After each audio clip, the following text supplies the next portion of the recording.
GDP is the value of all final goods and services produced within our border. Okay, I'm going to emphasize the word final here. Now, the reason it is the value of all final goods is because otherwise there will be double counting. If we count all the intermediate goods along the way, say Goodyear, sells tires to the auto manufacturer. If that is included in GDP, then we're going to count the tires twice.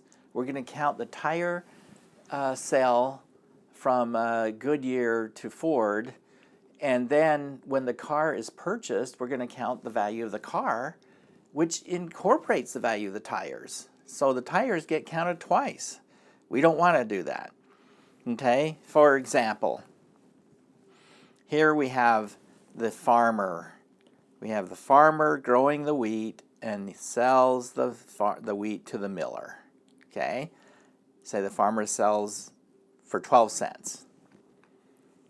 The value added, well, he's created 12 cents of value, right? Okay, so what does the miller do? The miller grinds the wheat into flour and sells it to the baker. Let's say the miller sells to the baker for 28 cents.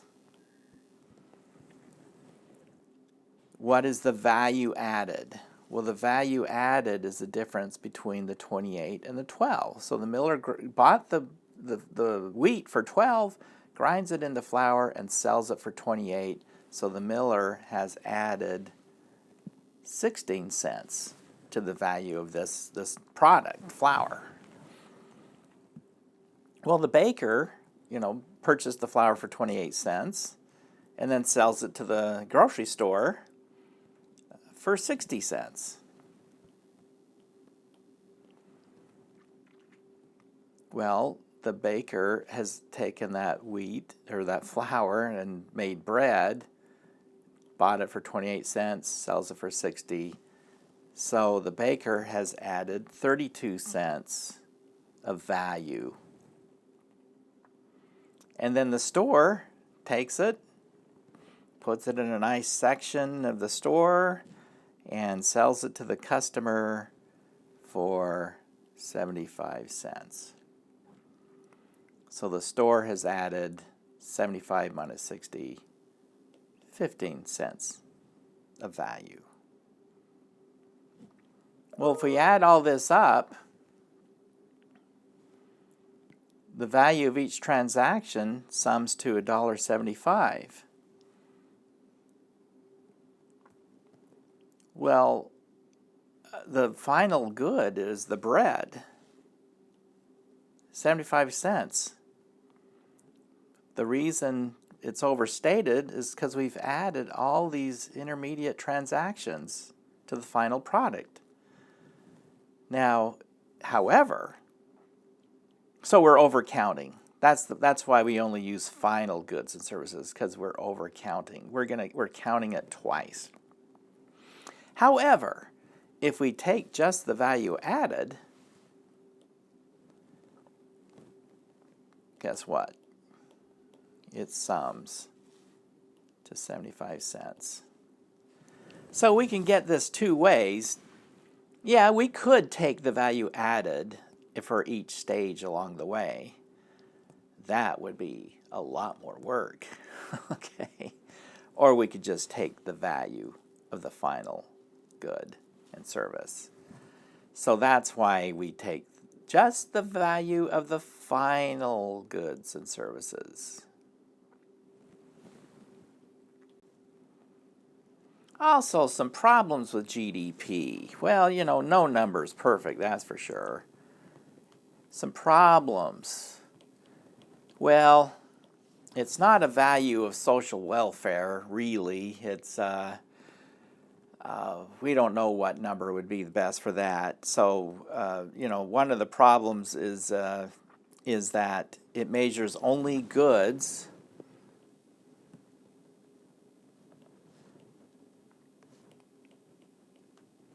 not bads, okay?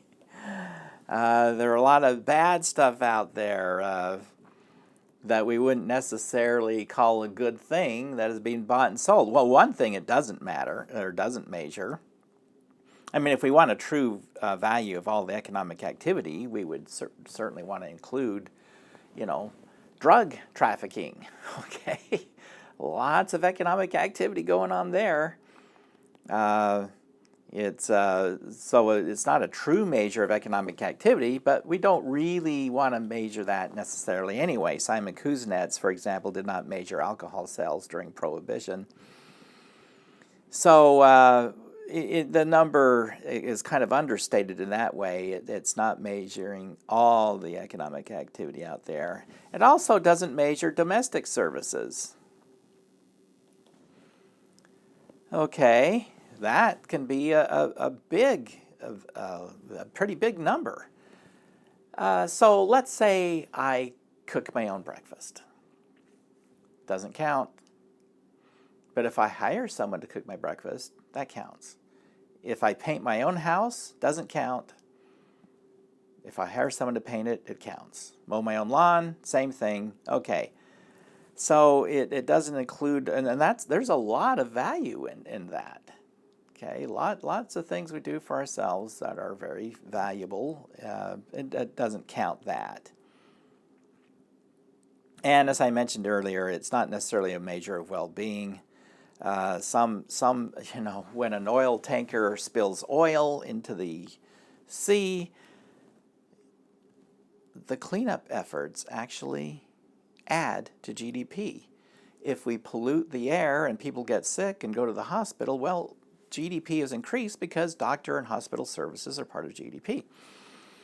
So, okay, yeah, not a perfect number by any means, but it's pretty much the best we got. So we still look at GDP as a positive thing when it's growing. Real GDP goes up. We like that, despite some of its shortcomings. Now, the last thing in this chapter. Let me draw this circular flow model again. And poof, there it is. How did I do that so fast? Well, here's households. Households spend their money in the product markets and receive goods and services back from the firms. In other words, they go to the store and they buy stuff. And where they get that money, they sell the labor services to the firms and they get income. So, in other words, you go to work, you get a paycheck. Now, measuring GDP. Remember, GDP is the value of all final goods and services produced in the economy. So it's this line. This. And what is the value of that? The spending. Okay, so if we can measure spending, we know what the value of all final goods and services are. Another way to do it is to measure income, because the spending flows through as income somewhere in the economy. All that spending goes into somebody's pocket somewhere, whether it's interest, dividends, wages, salaries, whatnot, okay? That's more complicated. But you can add up the income and you'll get this. So we are going to focus on measuring spending. So GDP here will be the sum of spending. Now, we are going to break up that spending into 4 categories. Okay. The first category will be, well, let me write this. GDP is equal to consumption. The first category is consumption. That's you and me when we go to the store. Consumer behavior. That's roughly 2/3 of the spending out there. So 2/3 of GDP comes from consumer spending. All right. The next category is capital investment. Okay, we've talked about what capital investment is. This is goods that are used in the production of other goods. So it could be heavy equipment, factories, warehouses, trucks, cars if used in business, computers. All that stuff is capital investment. And government. Government spending is part of GDP. Yes, government is in there. Government hires people, and it buys cars and computers and, all kinds of spending. They build highways, right? That kind of thing. And what it does not include here is transfer payments, because that will result in overcounting. Double counting, right? So if if I earn money and then the government takes part of it in taxes, see, my earnings, what I produce counts as GDP, but then they take it and give it to someone else and they spend it. So you're counting it twice. So only government spending on,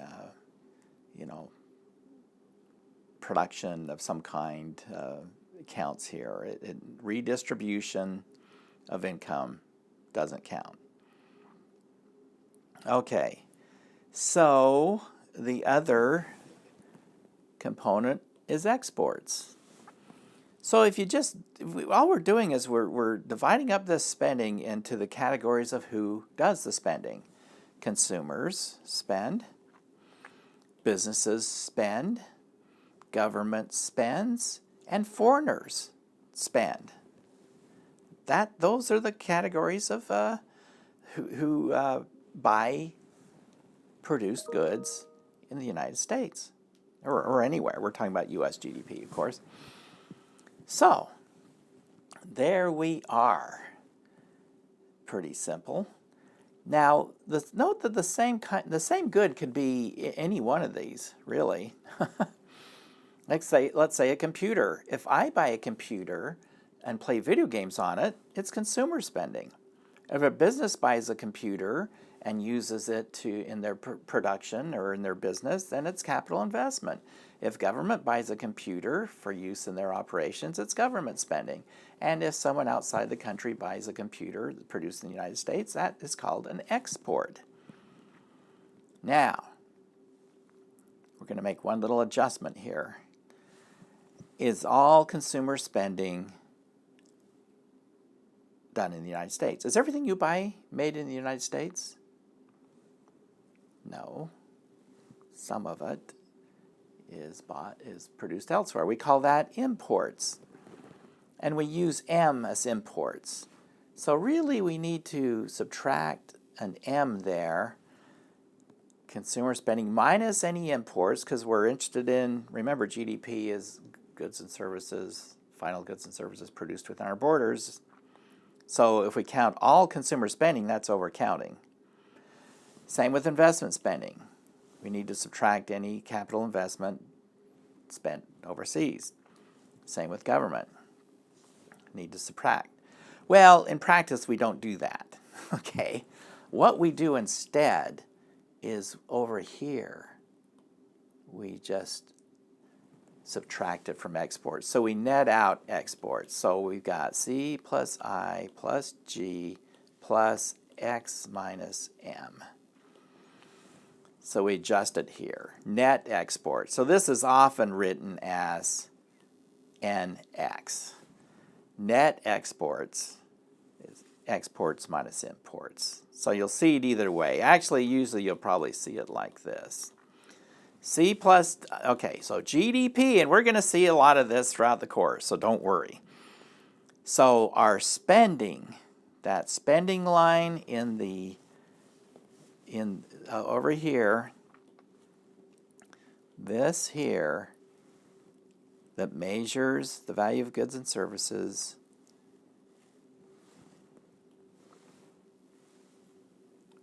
we're splitting up into these categories: consumer, investment, government, and net exports.